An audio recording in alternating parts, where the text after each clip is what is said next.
Welcome to Chartered Accountant's Pen. Today we're diving deep into ISO 31000, the global benchmark for risk management. Whether you're a CFO, head of internal audit, project manager, or risk owner, this framework gives you a clear, repeatable way to identify, assess, and treat risk, without drowning in theory.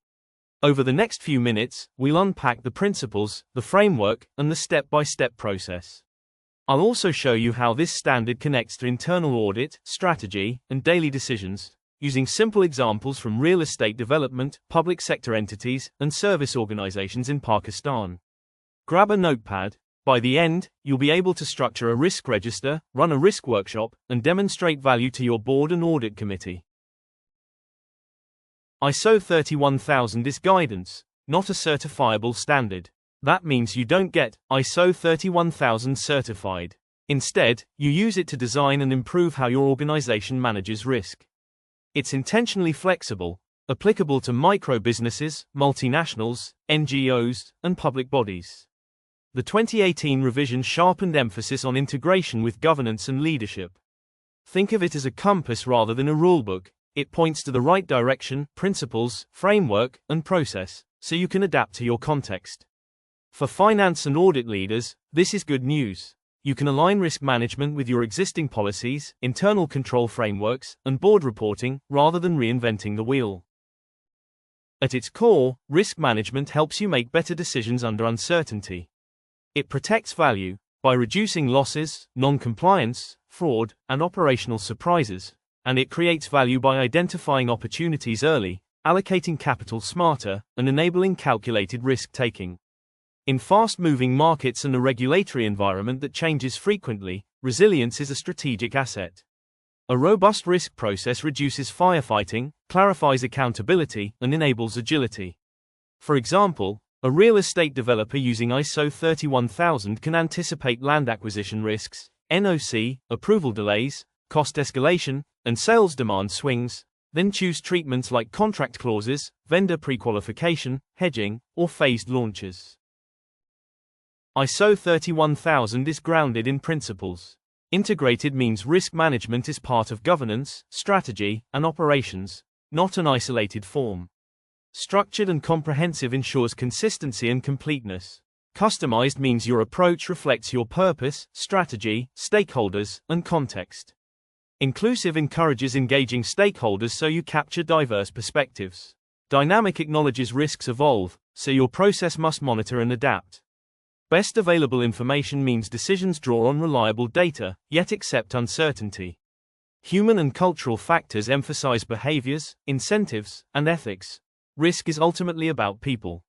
Finally, continual improvement commits you to keep learning, from incidents, audits, and performance, so your risk approach stays relevant. The framework is how you organize risk management. It starts with leadership and commitment, tone at the top, defined roles, resources, and policy. Then integration and design, align with governance, strategy, decision-making, and performance. Define risk appetite, escalation routes, and reporting cadence. Next is implementation, roll out procedures, tools, risk registers, and training. Provide templates for risk assessment and treatment plans. Then evaluation, review effectiveness using KPIs and CRIS, assurance results, incident learnings, and stakeholder feedback. Close the loop with continual improvement, update methods, simplify forms, or digitize dashboards. If leadership is weak, the framework struggles.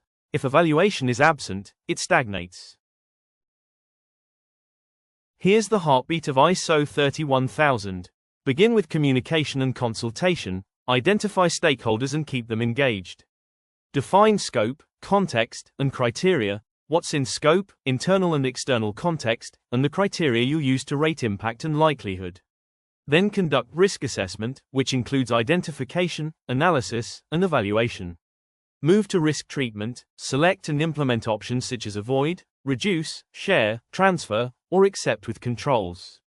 Finally, monitor and review, because risk changes, and record and report so decisions are transparent and traceable. The process is iterative. As new information emerges, like regulatory changes, supply chain shocks, or audit findings, you revisit the earlier steps and refine. Start by mapping your stakeholders, board, audit committee, regulators, customers, suppliers, community, and agree how and when you'll communicate. For scope, define objectives, boundaries, time horizon, and key assumptions. For context, capture internal factors like structure, roles, systems, culture, and external factors like laws, economic trends, technology, and environmental constraints. Then set risk criteria, the scales you use for impact, likelihood, and velocity, appetite and tolerance, and how you'll prioritize. This is where finance and audit leaders should calibrate quantitative thresholds, for example, what counts as major financial impact or high compliance risk, so assessment is consistent and defendable. Identification is about breadth. Capture sources of risk, potential events, causes, and consequences. Use multiple techniques, facilitated workshops, interviews, process walkthroughs, incident reviews, and data analytics. For a real estate developer, examples include title disputes, right-of-way issues, contractor insolvency, price volatility in steel and cement, knock delays, cybersecurity gaps in ERP, or sales misrepresentation. Don't forget opportunities, like early buyer incentives or technology upgrades, that can create value if pursued with controls. Aim for clarity. A well-phrased risk reads like, if, cause, then, event, leading to, consequence. In analysis, rate each risk for impact, likelihood, and optionally velocity or detectability. Clarify inherent risk, before controls, and residual risk, after existing controls. Where data exists, quantify ranges or scenarios. Where it doesn't, use calibrated scales and expert judgment. In evaluation, compare residual risk against risk appetite and tolerance. If a risk sits outside appetite, it needs treatment and monitoring at the right level, possibly escalation to the audit committee. Document rationales, data sources, and assumptions. Consistency is essential. Use the approved criteria table so one department's high equals another's high. Treatment means selecting and implementing options. Avoid a risk by stopping the activity. Reduce by adding or strengthening controls, preventive, detective, or corrective.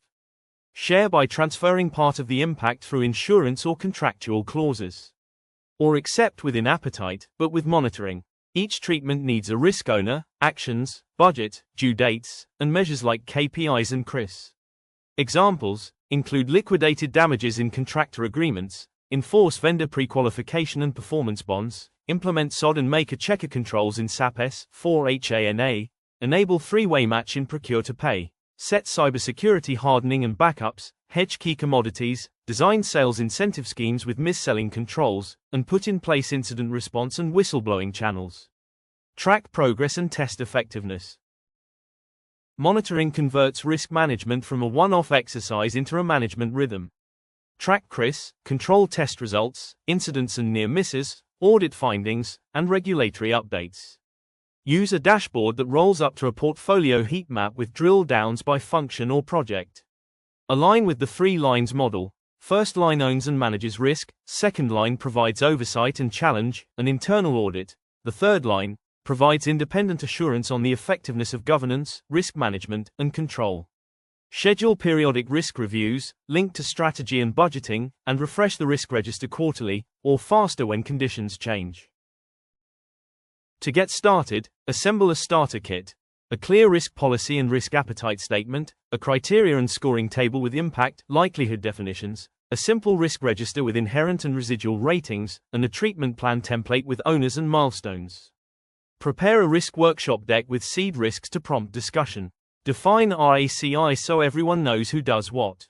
Set a cadence, for example, monthly function reviews, quarterly enterprise review, and biannual board updates. Tie risk to planning.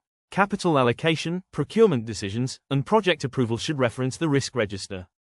Keep forms short, language plain, and focus on decisions, not paperwork. In real estate, typical top risks include title clarity, knock sequencing, contractor capacity, cost inflation, sales uptake, and customer litigation. Treat with robust due diligence, staged milestones, performance bonds, commodity hedging, and transparent sales governance. In manufacturing, watch supply chain reliability, worker safety, energy costs, foreign exchange volatility, and environmental compliance. Use dual sourcing, HSE programs, forward covers, and EMS controls. In services and fintech, cybersecurity, data privacy, and financial crime controls dominate. Invest in IAM, SOC monitoring, encryption, and strong KYC, AML. Use the same ISO 31000 process, but customize criteria and treatments to your sector realities. ISO 31000 feeds directly into a risk-based internal audit plan. High residual risk should influence audit priorities and scope. Align CRIS to the audit universe and use them to time audits when risk spikes. For the board and audit committee, focus on clear stories, top enterprise risks, movement since last quarter, assurance coverage, and whether residual risk is within appetite. Escalate quickly when it isn't, and be explicit about what management is doing, by when, and how success will be measured.